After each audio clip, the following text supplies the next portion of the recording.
Bismillahirrahmanirrahim. Assalamualaikum warahmatullahi wabarakatuh.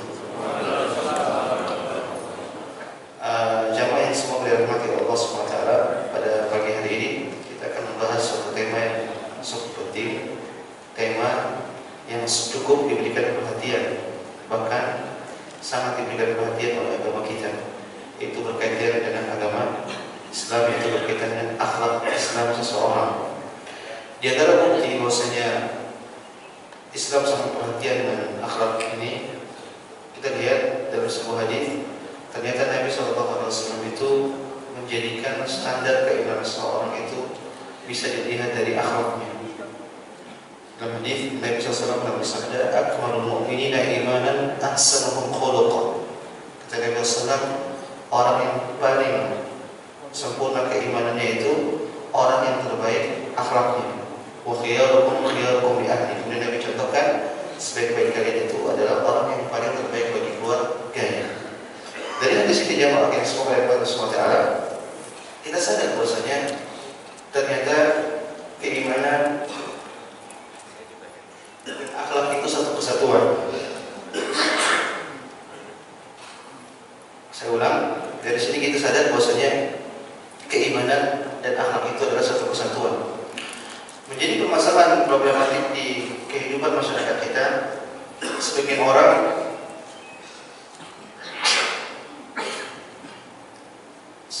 dia hanya terfokus pada permasalahan akidah, permasalahan keyakinan, dan ini memang suatu hal yang penting. Tapi di satu sisi akhirnya mereka lalai dengan permasalahan akhlak. Mereka lalai bagaimana bermuamalah baik kepada manusia. Padahal dua hal ini adalah suatu kesatuan. Di antara hal yang menjelaskan hal tersebut, seperti Syekhul Islam Ibnu Taimiyah rahimahullah taala, beliau menyebutkan ahlus sunnah a'lamun nas bil haqqi wa arhamun nas bil khalqi. Kata beliau, ahlus sunnah itu adalah orang yang paling paham tentang kebenaran, paling paham tentang akidah yang benar, akidah yang lurus, itu namanya ahlus sunnah. Dan satu sisi ahlus sunnah juga adalah orang yang paling rahmat kepada manusia, paling berkasih sayang kepada manusia, orang yang paling berakhlak kepada manusia. Maka kalau ada orang akidahnya benar, tapi akhlaknya lurus, akhlaknya tidak benar, berarti ada permasalahan dalam keimanannya. Apalagi sebaliknya, tidak boleh kita pisahkan antara keimanan dan akhlak dalam kehidupan sehari-hari. Oleh karena ya maksudnya, ada ulama tatkala mereka membahas tentang orang-orang seperti ini, yang mungkin kehidupan zahirnya mereka beribadah dengan ibadah yang banyak, tapi muamalahnya buruk, maka orang seperti ini adalah orang yang sangat merugi. Seakan-akan mereka sedang membangun tangga menuju surga Allah Subhanahu Wa Taala, kemudian setelah itu mereka hancurkan tangga-tangga tersebut. Saya kasih contoh ya maksudnya, ada sebagian orang, dan ini bermasalah problematik yang banyak dikeluhkan sebagian orang, yaitu ada sebagian oknum yang kita lihat dalam kondisi fisiknya dia sudah seperti orang kembali hijrah, mungkin sudah rajin sholat di masjid, mungkin dia juga sering berpuasa sunnah, sering baca Quran. Tapi yang jadi masalah, kenapa kalau dia ketemu dengan orang dia tidak mau senyum? Kalau diundang untuk kerja bakti di RT nggak datang, nggak mau bersosialisasi dengan masyarakat. Ini jadi problematik, akhirnya tercolonglah dakwah. Dia ke orang yang sudah ngaji, sering ke masjid, nggak mau bersosialisasi. Akhirnya tercolonglah dakwah Islam, dakwah yang begitu indah, dakwah yang menyuruh kepada kebaikan, dakwah yang menyuruh kepada akhlak. Akhirnya tercoreng gara-gara sebagian orang. Kenapa orang itu bisa seperti itu jamaah? Jadi dia berpikir, yang penting urusan saya sama Allah baik, sama manusia saya tidak peduli, yang penting saya dengan Allah baik. Ketahuilah jemaah sekalian, ketakwaan itu tidak hanya diraih dengan urusan kita atau peribadatan kita kepada Allah Subhanahu Wa Taala saja. Ketakwaan juga bisa diraih dengan muamalah kita sesama manusia. Oleh karena kita kenal suatu istilah yang sering disebutkan, yang kita kenal, ada namanya hablun minallah, ada namanya hablun minan nas. Maka kita tidak hanya fokus pada hablun minallah saja, dan ini memang yang paling penting. Tapi kita juga butuh bagaimana agar kita kepada semua manusia ini baik. Karena barang siapa yang SWT yang bermuamalah dengan muamalah yang buruk, saya katakan dia akan menjadi orang yang sangat merugi. Dia dalam sebuah hadis Nabi SAW pernah bersabda kepada para sahabatnya, "Atadruna manil muflis?" Kepada sahabatku, tahukah kalian siapakah orang yang merugi, orang yang bangkrut, orang yang pailit? Kata para sahabat, "Al-muflisu fina man la dirham lahu wa la mata'." Orang yang bangkrut di antara kita itu, kata para sahabat, itu orang yang tidak punya harta, tidak punya dirham, tidak punya perak. Maka Nabi pun membenarkan. Nabi mengatakan itu salah. Nabi pun kasih tahu yang benar. Nabi menyebutkan, "Al-muflisu min ummati man ya'ti yawmal qiyamati bi salatin wa siyamin wa zakatin wa ya'ti qad shatama hadha wa qadhafa hadha wa akala mala hadha wa daraba hadha wa sabaka dama hadha." Kata Nabi SAW, orang yang bangkrut itu bukan orang yang tidak punya harta, tapi orang yang bangkrut itu jemaah. Kata Nabi SAW, orang yang datang nanti pada hari kiamat dengan membawa pahala yang banyak. Dia bawa pahala salat, dia bawa pahala zakat, dia bawa pahala puasa, dan banyak pahala yang dia kumpulkan di dunia. Tapi yang jadi masalah di dunia dulu, dia pernah menzalimi orang, dia pernah mencaci orang, dia pernah mungkin memfitnah orang, menuduh orang, mungkin dia juga pernah mukulin orang, atau mungkin jangan sampai dia membunuh orang. Maka orang yang seperti ini dia akan bangkrut. Kenapa dia bangkrut jemaah SWT? Karena dia akan disidangkan di hadapan Allah SWT sama orang-orang yang dia zalimi tadi. Caranya bagaimana? Allah akan kumpulkan orang-orang yang dia zalimi, kemudian Allah akan ambil pahala-pahalanya untuk dibagikan kepada orang-orang yang dia zalimi. Artinya pahala tadi yang dia kumpulkan banyak, tadi sholat, puasa, zakat, seterusnya, akhirnya dibagi-bagi kepada orang-orang yang dia zalimi. Khonifiddin, kalau cukup, alhamdulillah. Yang jadi masalah, yang antri masih banyak, pahalanya habis. Yang antri masih 20 atau 100 orang, ternyata pahala udah habis. Gimana cara persidangan tersebut? Kata Nabi SAW, Allah akan ambil keburukan-keburukan, dosa-dosa dari orang-orang yang dia zalimi, kemudian dilemparkan kepada sang penzalim tadi. Maka cukup benar orang seperti ini, Nabi SAW menyebutkan sebagai orang yang mampu, orang yang payah. Kenapa? Capek beramal, ternyata amalannya diberikan kepada orang. Dan jamaah semua pada masa sholat ini suatu hal yang sangat menyedihkan, hal yang akan membuat kita nanti, membuat orang sedih kalau dia mengalami seperti itu. Kenapa demikian ya Mas Mota? Kita capek-capek mengumpulkan pahala di dunia. Kita sholat, kita puasa, kita bayar zakat, banyak ketaatan yang kita lakukan. Yang semua itu semata-mata kita ingin mencari keridhaan Allah SWT. Kita mencari amal, kita beramal saleh untuk mendapatkan pahala. Dengan pahala tersebut membuat kita mendapatkan keridhaan Allah SWT. Ternyata pundi-pundi kebaikan tersebut kita nanti bagikan kepada orang-orang yang kita tidak suka. Ya maaf, kita kasih kepada orang yang kita cintai dan biasanya kita tidak rela. Apa dalilnya? Allah SWT berfirman, فَإِذَا جَاءَتِ الصَّاخَّةُ يَوْمَ يَفِرُّ الْمَرْءُ مِنْ أَخِيهِ وَأُمِّهِ وَأَبِيهِ وَصَاحِبَتِهِ وَبَنِيهِ لِكُلِّ امْرِئٍ مِّنْهُمْ يَوْمَئِذٍ شَأْنٌ يُغْنِيهِ.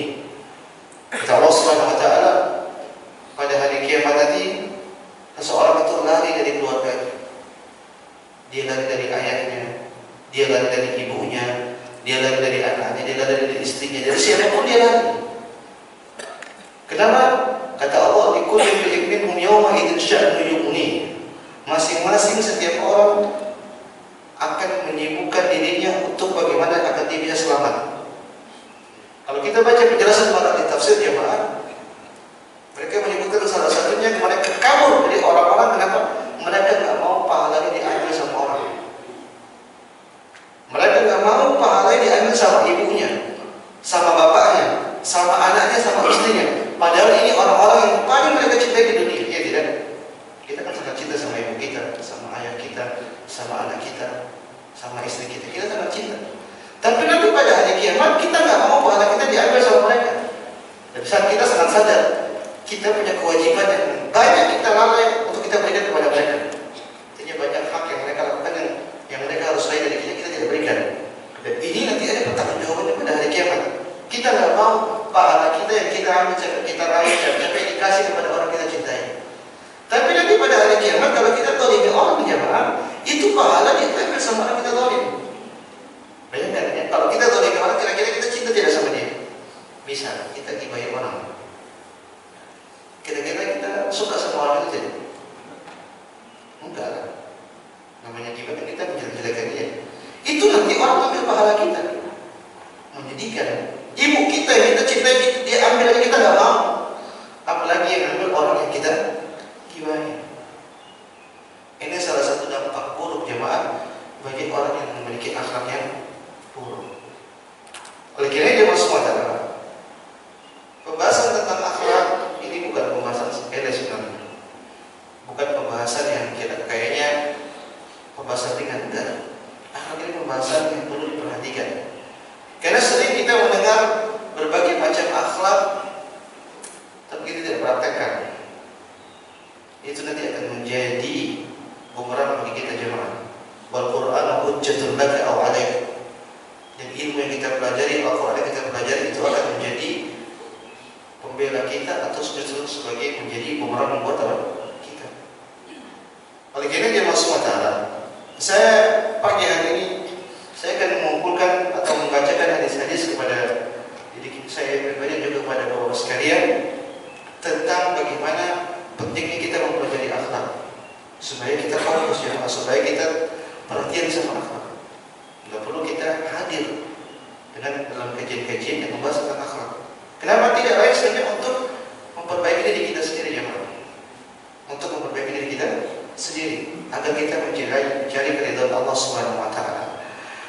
Khawanifiddin yang masuk pada mata suatu di antara keistimewaan akhlak dijelaskan oleh para ulama itu terdapat dalam sebuah hadis yang menjelaskan tentang keutamaan akhlak, yaitu atau dalam Al-Quran itu Allah Subhanahu Wa Taala memuji Nabi kita dari sisi akhlaknya.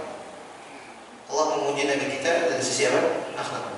Allah Subhanahu Wa Taala berfirman, "Nun wal qalami wa ma yasturun ma anta bi ni'mati rabbika bimajnun wa inna laka la ajran ghayra mamnun wa innaka la'ala khuluqin 'azim."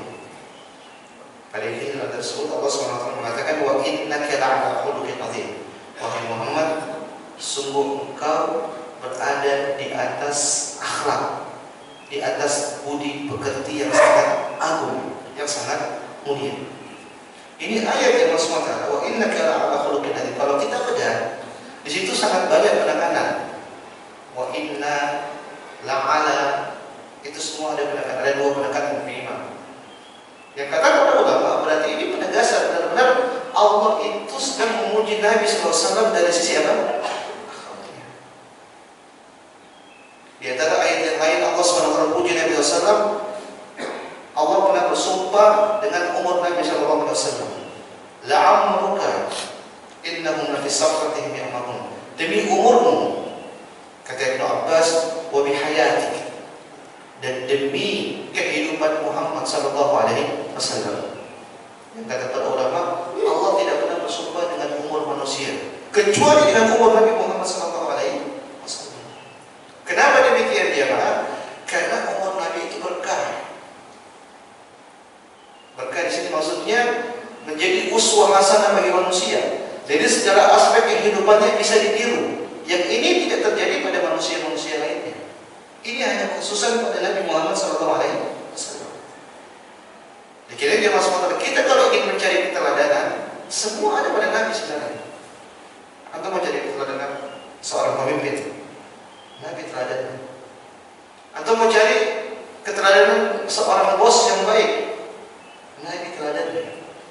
Atau mau cari orang yang bagaimana bermuamalah sama musuh yang baik, Nabi contohnya. Antum ingin mencari suami terbaik, Nabi contohnya. Segala aspek kehidupan ada pada sisi Nabi Muhammad SAW yang semuanya sempurna jemaah. Kalau kita dapati kita, terkadang kita bisa unggul di satu sisi, satu sisi enggak. Tapi Nabi dalam segala aspek beliau unggul.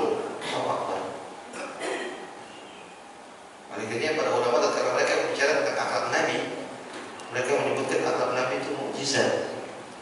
Seperti Al-Imam Az-Zahabi rahimahullah taala beliau mengatakan inna sirata Muhammad sallallahu alaihi wasallam liman tadabbaraha taqtadi tasdiqah. Kata Imam Az-Zahabi, barang siapa yang mentadabburi tentang sirah Nabi Muhammad sallallahu alaihi wasallam, maka pasti dia akan membenarkan bahwasanya Muhammad itu benar-benar adalah Rasul. Muhammad benar-benar adalah utusan Allah Subhanahu wa taala. Kenapa?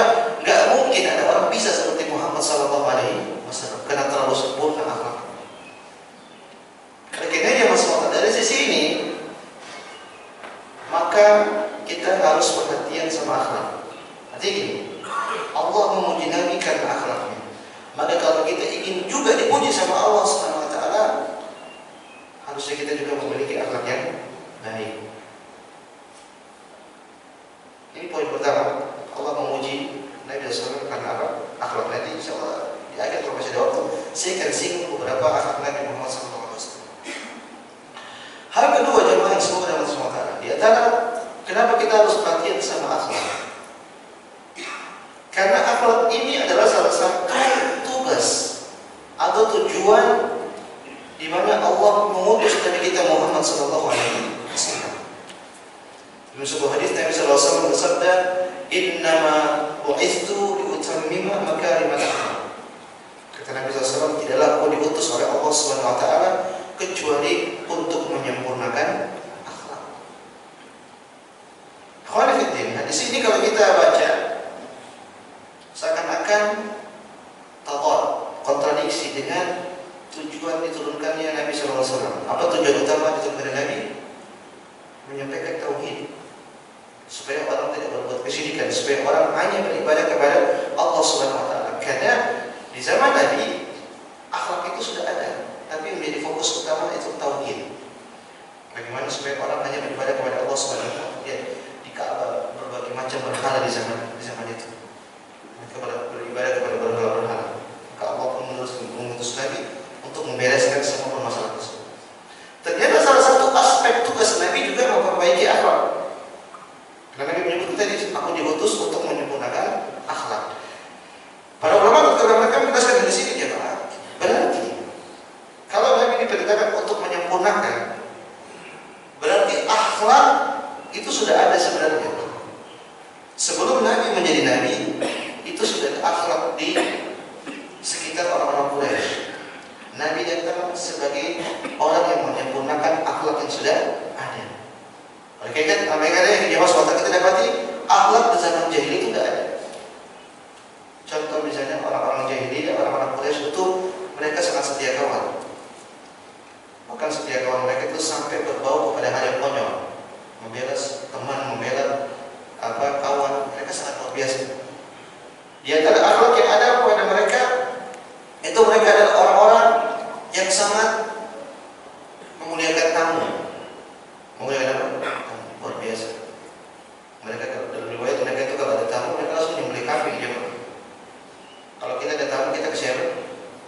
Nasi Padang. Kalau orang Quraisy dulu orang jahiliyah mereka nyembelih kambing, sapi. Di antara akhlak mulia dahulu orang-orang Quraisy, mereka suka menjamu jamaah haji jemaah. Di zaman di bulan-bulan haji mereka sangat memuliakan orang-orang yang berhaji. Kalau kita mengambil untung sebanyak-banyaknya dari jamaah haji, Allahu musta'an. Kalau bisa paling banyak untuk diambil. Masa kita kalah sama orang jahiliyah?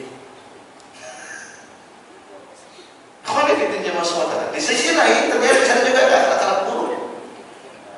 Akhlak buruk orang-orang Quraisy. Contoh mereka beribadah kepada berhala itu kan akhlak buruk. Contoh juga mereka punya kebiasaan pernikahan yang sangat mengerikan jemaah, pernikahan jahiliyah. Dan banyak disebut kalau kita baca dalam buku-buku fikih, pernikahan jahiliyah itu banyak. Di antaranya pernikahan jahiliyah itu yaitu seorang wanita, ada wanita yang mereka ingin digauli, akhirnya dia pasang bendera di depan rumahnya. Ini tanda, maksudnya siapa yang mau menggauli dia silakan, tapi dengan syarat nanti kalau dia hamil, maka dia kumpulkan semua orang yang pernah menggauli dia. Misalnya hari ini ada orang menggauli dia, dia catat namanya si A, kedua si B, si C, si D. Kalau dia hamil dan dia melahirkan, dia kumpulkan semua orang laki-laki tadi.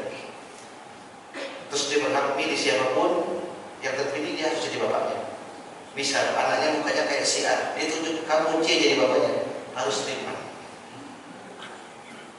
Di antara pernikahan yang sangat mengerikan di orang-orang jahiliyah dulu, ada suami-suami yang tidak punya rasa cemburu, yang dia ingin punya anak dari nasab yang tinggi.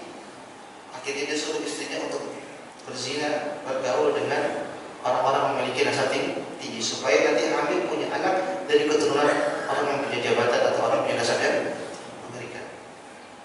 Jadi satu sisi ada akhlak yang baik, ada akhlak yang buruk. Maka Allah pun mengutus Nabi kita sallallahu alaihi wasallam. Ternyata di antara tugas Nabi adalah menyempurnakan akhlak. Oleh karenanya Nabi SAW ada akhlak-akhlak yang baik Nabi sempurnakan. Nabi sempurnakan. Kedermawanan, orang jahili dulu mereka sangat dermawan, sabar. Maka Nabi sempurnakan. Tapi kalau ada akhlak-akhlak yang buruk, Nabi hapus. Kenapa? Ini tidak sesuai, tidak sejalan dengan syariat yang dibawa oleh Nabi Muhammad SAW. Dari sini saya ingin mengambil pelajaran dari Allah SWT. Berarti syariat itulah yang memfilter kebiasaan masyarakat